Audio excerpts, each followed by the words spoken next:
The theory of evolution by natural selection is supported by different lines of evidence. For this lesson, we will examine how the fossil record, comparative anatomy, biogeography, and biochemical evidence support evolutionary theory. By the end of the video, you shall be able to describe the differences to support evolution and use scientific evidence to infer relationships among organisms. The fossils that are trapped in rock strata are the fossil records that tell us about the history of life. The process of fossil formation begins when an organism becomes covered by sediments. Then, the sediments that accumulate on top of the site exert increasing pressure, transforming the remains into a rock. In general, the deeper the layer of sedimentary rock, the older the fossils it contains. Fossils vary in kind. Often, a fossil forms when an organism dies, becomes buried in sediments, and then is chemically altered. Coal, oil, and natural gas are the decomposed remains of plants and other organisms preserved by compression. Alternatively, minerals can replace the organic matter left by a decaying organism, which literally turns to stone. Petrified wood forms in this way, as do the example shown in the image.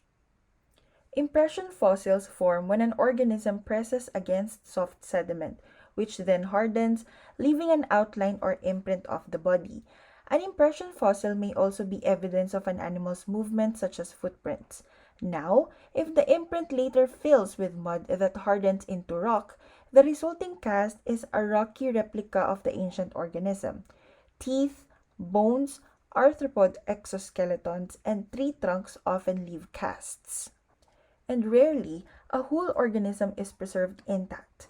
Sticky tree resin entraps plants and animals, hardening them in translucent amber tombs. Fossils do more than simply provide a collection of ancient remains of plants, animals, and microbes.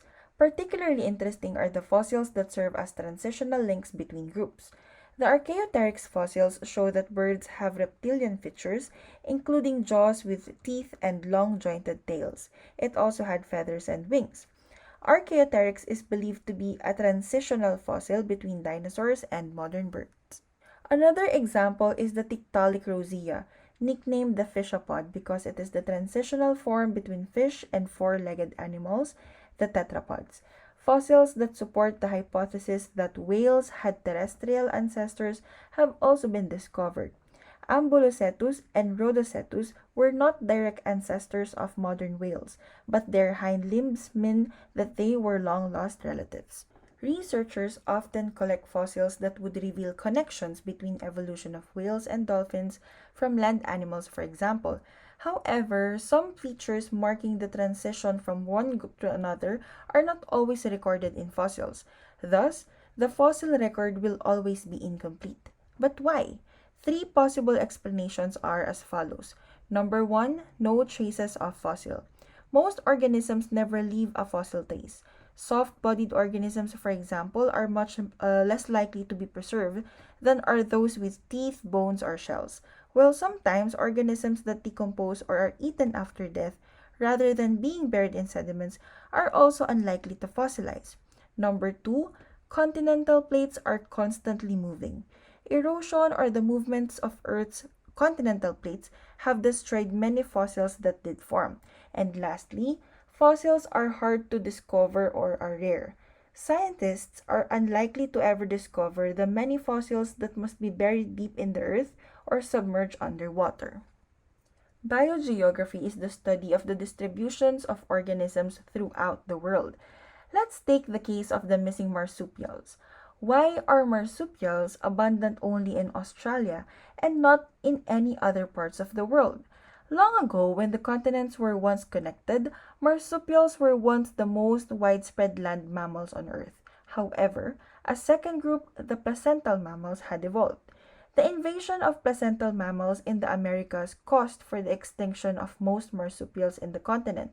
However, when Australia separated from Antarctica and began drifting away, Australia's marsupials remained isolated from competition with placental mammals.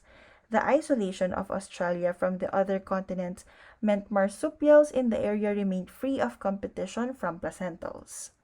Another biogeographical evidence was when Alfred Russel Wallace, the British naturalist who discovered natural selection along with Charles Darwin, had noticed unique assemblages of birds and mammals on either side of an imaginary line in the Malay archipelago.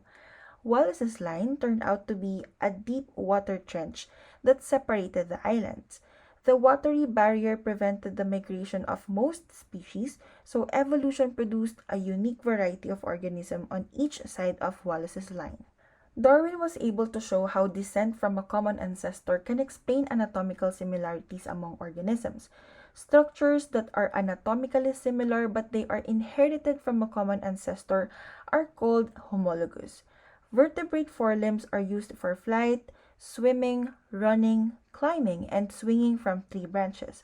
However, all vertebrate forelimbs contain the same sets of bones organized in similar ways, despite their dissimilar functions. This basic forelimb plan suggests that it may have been modified independently in all descendants as each continued along its own evolutionary pathway.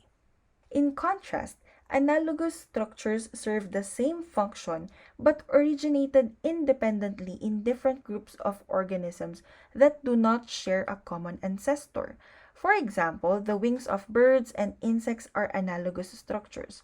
Thus, homologous, not analogous, structures are evidence for a common ancestry of groups of organisms. As environmental changes select against some structures, others persist even if they are not used.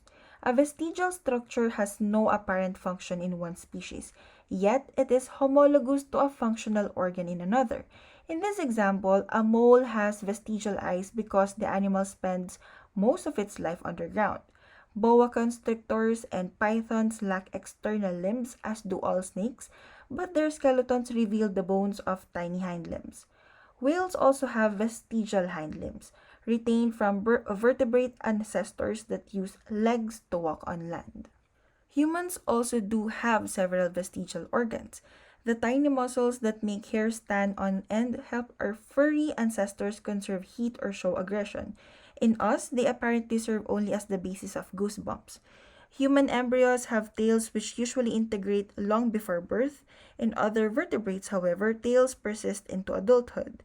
Our jaws have shrunk over time, so we no longer have room for wisdom teeth in our jawbone.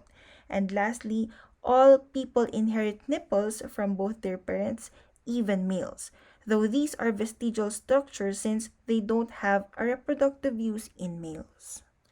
Because related organisms share many physical traits, they must also share the processes that produce those traits. Careful comparison of developing body parts can be enlightening. For example, skulls that look alike as fetuses can develop in different ways depending on how each part grows in proportion to the others. In the embryos and fetuses of a variety of vertebrate species, images reveal homologies in the overall structure of the embryonic bodies and in specific features such as the tail. Many organisms have similar molecules of life such as RNA, DNA, and proteins that suggest descent from a common ancestor with modifications. For example, cytochrome C is a molecule used in the electron transport chain of all the organisms. Data regarding differences in the amino acid sequence of cytochrome C show that the sequence in a human differs from that in a monkey by only one amino acid, from that in a duck by 11 amino acids, and from that in Candida, which is a yeast, by 51 amino acids. You will notice that the number of differences between the cytochrome C amino acid sequence in humans and other organisms increases with distance in time since they shared a common ancestor. In summary, evolutionary theory is supported by several types of evidence.